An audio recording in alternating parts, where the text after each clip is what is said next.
Heading into the All-Star break, the Milwaukee Bucks are on a 12-game winning streak after their win versus Chicago Thursday, who are on their own streak, going on a 6-game losing streak into All-Star break. Not looking good for the Bulls right now, but of course they're in conversation for Westbrook. Who knows if that'll make him better or worse. But the Bucks' last loss was on January 21st and are now only 1 game back from the first seed in the Eastern Conference, behind, of course, the Boston Celtics. In this 12-game win streak for the Bucks, minus the last game versus Chicago, because Giannis got injured in like the start of the second quarter, Giannis has been averaging a staggering 37 points per game on 58% from the field, 13 rebounds, and 6 assists. Just monster career numbers for Giannis. And of course, this is subtracting the Chicago game because he got hurt so early. So I guess you can say 11 games of the 12-game win streak. But Giannis playing out of his absolute mind in this win streak. Definitely the driving force of the win streak, and the main reason why Milwaukee's only a game behind the Boston Celtics right now. Giannis has single-handedly played his way back into the top of the top in MVP conversations, because of course, top of the top, everyone knows he's a top 3 player in the league, but MVP conversations, Giannis just played himself right back into that tippity top conversations with the likes of Jokic, Luka, and etc. Making this race even closer than it already was, with, you know, those guys and Embiid and all them. But unfortunately for the Bucks and Giannis Antetokounmpo, he went down with a pretty painful looking wrist injury. He sprained his wrist versus the Chicago Bulls. It wasn't anything dirty, it wasn't anything malicious. It was just a, you know, accidental play. I think he was trying to brace himself from falling. Just kind of sprained his wrist. He was ruled out fairly quick after he was walked to the locker room. That's not really a good sign, but sprained wrist on his primary hand area, that's just not what you want to see as a Bucks fan right now, when you're just really just like a game behind the Boston Celtics going into All-Star break with good momentum. And they still won the game, so if Giannis were to play, they would still be on this win streak. They would have good momentum, happy going to All-Star break. Now it's looking like they're not going to have Giannis for a couple games, a week or 2, or maybe 3, I don't know the extent of the injury as of right now. But yeah, he's probably not going to play an All-Star game either, most likely. Another captain is going to be out for the All-Star break, but of course, not Buccaneers fans, that's the wrong Bucks. Bucks fans probably not caring about that right now. They just want their franchise player to actually play.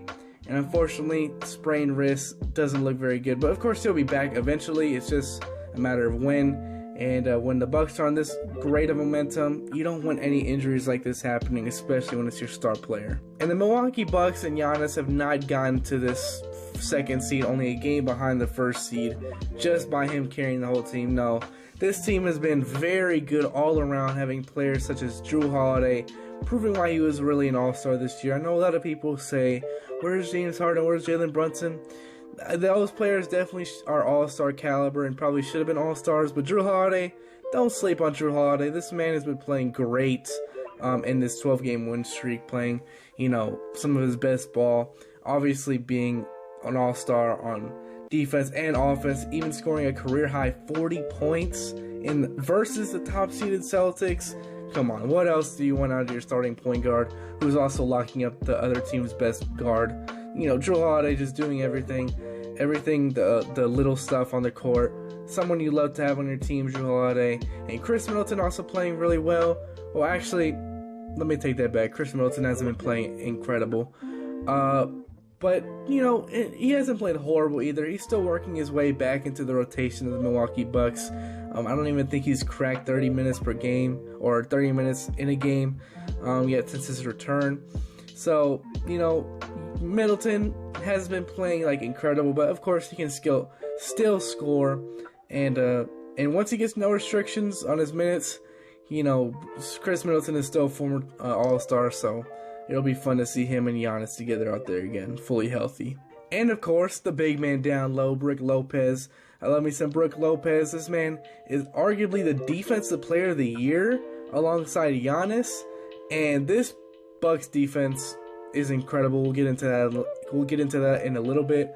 And the main focal point of their defense is Brook Lopez down in the 5 position, just holding it down for this team. Like I said, in Defensive Player of the Year conversations, I think I saw, and he was number 1 in probability to win or something like that. He's number 1 in something in Defensive Player of the Year.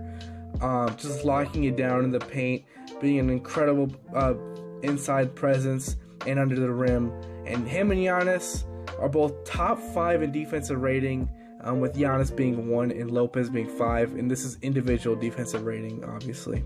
And Brook Lopez, don't sleep on Brook Lopez on offense. Let's not forget he's still, I believe, is a franchise leader in scoring for the Brooklyn Nets. Let's not forget this man still has a bag on offense. He can still score the ball, and he does so when Milwaukee asks him to.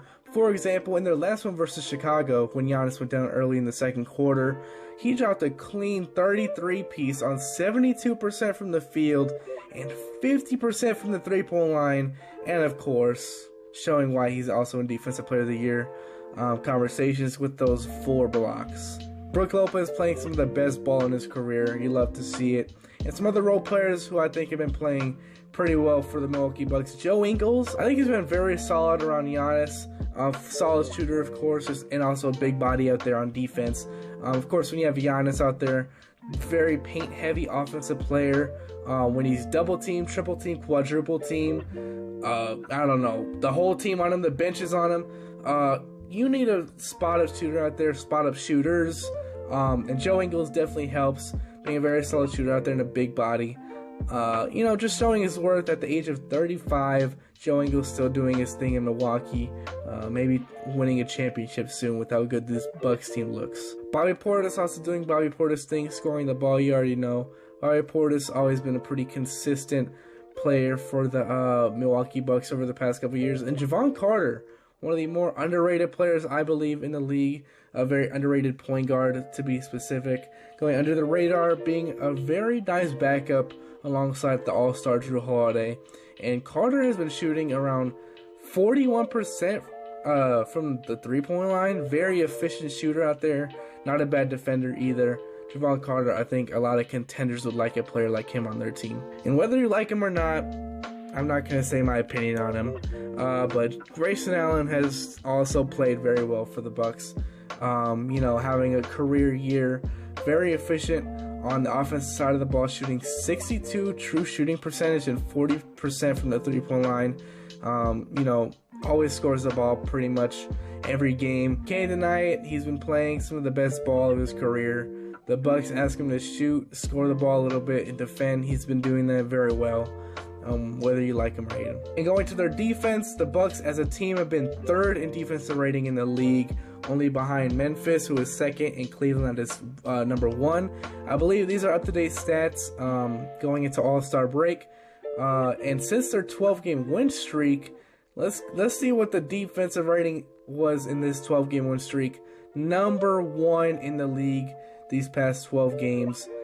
Just playing insane, incredible defense with, of course, the 3-headed monster, the 3-headed dragon of Drew Holiday, Giannis, and Brook Lopez out there for defensive purposes. Just monster trio for defense. Of course, showing it in the defensive rating rankings. And what do they say? Defense wins championships. They showed it in 2021, and who knows, they might show it again this year with how great that defense has looked in this past 12-game win streak. And of course, this is 12 games in an 82-game season. This is still a pretty minor patch of games. So I'm not saying the Bucks are championship contenders just because of this 12-game win streak. I think the Bucks have also had experience and showed us that they show out into the playoffs. So the Bucks are still championship contenders. I'm not saying it's because of this 12-game win streak only, but I do think this streak is very showing and telling of how good this Bucks team is at their full strength. And they're not even really at their full strength. Chris Middleton just, not playing as much as he used to in his all-star form. And even offensively, this Bucks team, since the streak started, averaged the most points per game with 124. Their offensive rating, I don't think it's top 10, but I don't think it's below average either with the bottom 15. So I think it's like right in the middle a little bit, but they still average the most points per game, which is very impressive still. But I think we all understand the greatness of this Bucks team, but it's really just going back to the fact that Giannis got hurt with a sprained wrist. You hope it's nothing serious. You hope it's a minor sprain. You know, he rests up for two weeks or something and he can come back. You know, Giannis, that man is a 6'11" Iron Man. Look at him. His build is just insane. I don't believe this is going to hold him out for very long. But it's really just the fact that they're one game behind in the first seed. They were right there. And most likely Giannis being out, they'll probably lose a few more games than if he was there. And yeah, that's really just the only thing with this injury. I don't believe it's going to be, you know, league shattering that Giannis sprained his wrist. You just hope it doesn't linger on into the playoffs. He gets fully healthy and fully rested by the time he comes back. Now, going into All-Star break, we have about 20-something games left of the season after this All-Star weekend, of course. And this is some news going into this All-Star break. The West, incredibly close still. I mean, this Western Conference standings is insanely close. Like, the Lakers are still trying to fight for the playoffs. The Blazers are still trying to fight for the playoffs, / play-in, of course.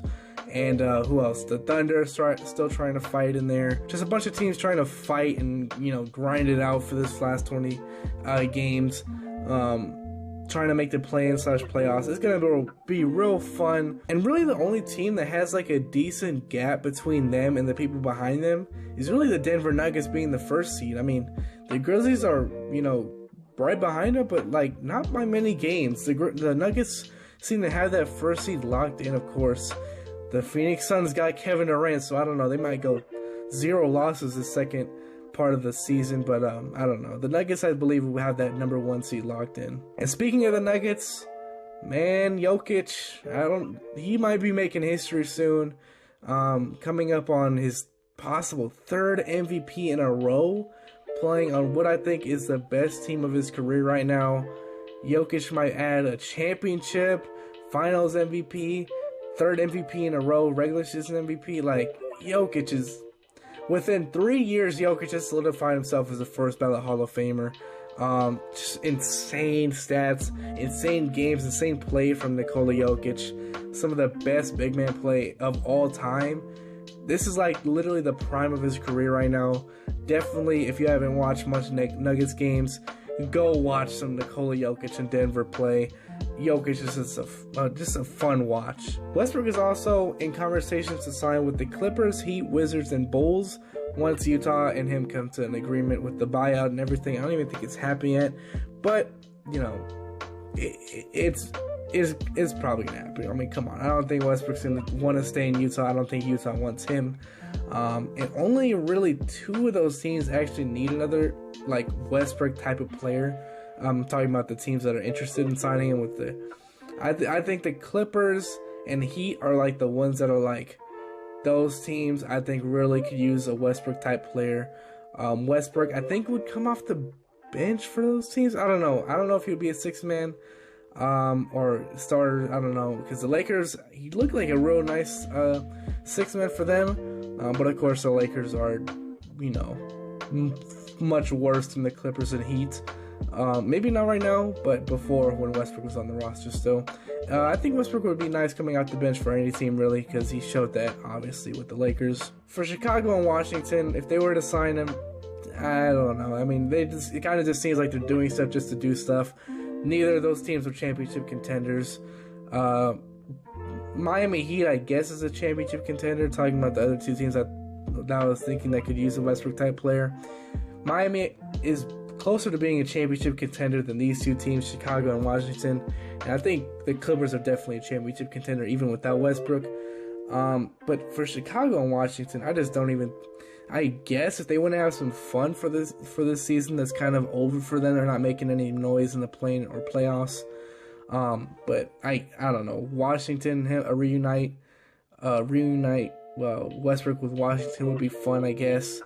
But I don't know. That just kind of seems like they're doing stuff just to do stuff, just to say, well, hey, we tried to, you know, make a team roster change to make a run in the playoffs, but realistically, Westbrook is not going to altered the trajectory of these mediocre teams with Chicago and Washington. Now, I mentioned the Lakers earlier. They look very, very nice in their first fully healthy game with each other, with LeBron playing there and everything. This team beat, I believe it was the New Orleans Pelicans. Pretty convincing win. They look just really nice together. Like, they just look like rejuvenated. Like, they feel like they can come back into this playoff picture, and make a run towards the end of the season. I don't know. Watch out for the Lakers. I do believe they'll make the playoffs, or at least play in. I don't think they're going to miss out on that. It's just a matter of who's going to be out of that. As of right now, I don't know who is, but the Lakers definitely look like they can go on a roll in this second part of the season post All-Star break. Something else I want to talk about, Jalen Brunson. Like, oh my goodness, Jalen Brunson playing the best basketball of his career, without a doubt, unless you want to say that 2022 playoffs. But man, Jalen Brunson is showing out in New York. Since 2023 has begun, Jalen Brunson has been averaging 29 points per game on 56% from the field, 47% from the three-point line, 5 assists, 4 rebounds, and leading the Knicks to a 14-9 record this year, since 2023 year, not the season, of course. Just been on a mission to let the world know he should have been an All-Star. Jalen Brunson just is playing incredible ball. The best player on the Knicks, I believe. Julius Randle did get the All-Star nod, but Jalen Brunson, he is just balling out right now, just going crazy in New York. And going to the other side of New York, across the Brooklyn Bridges, we'll find Brooklyn Bridges himself, Mikal Bridges. There's a lot of Bridges in that sentence. But having himself a great feud. I think he played 3 games with the Brooklyn Nets. Just having a great couple games, first games with Brooklyn. Averaging 25 points per game with the Brooklyn Nets. Having a career high in just his 3rd game with Brooklyn, putting up 45 points, blowing out his previous career high with 34, just blowing it out the water. And his 45 pieces on an insane 85% true shooting, which is absolutely nuts. Brooklyn Nets, I don't know if they won the trade with Kevin Durant, but they definitely got a very, very solid player with Mikal Bridges, really flourishing on offense. You know, fleshing out his offensive bag that we never really saw in Phoenix, playing with the likes of, you know, Devin Booker and Chris Paul. So anyway, that'll wrap up my video. You know, a quick video going into All-Star break. I hope you'll have a fun All-Star weekend. Enjoy it with friends and family or whatever, or watch it by yourself. That's probably what I'll do. But I hope you'll have a fun All-Star weekend. Hopefully get some fun competitions, All-Star game, etc. For just fun events in general. Hope you all enjoyed the video. Hit the like button down below, subscribe button, notification bell, so you can be notified as soon as I upload. And I hope to see you guys in the next one. Peace out.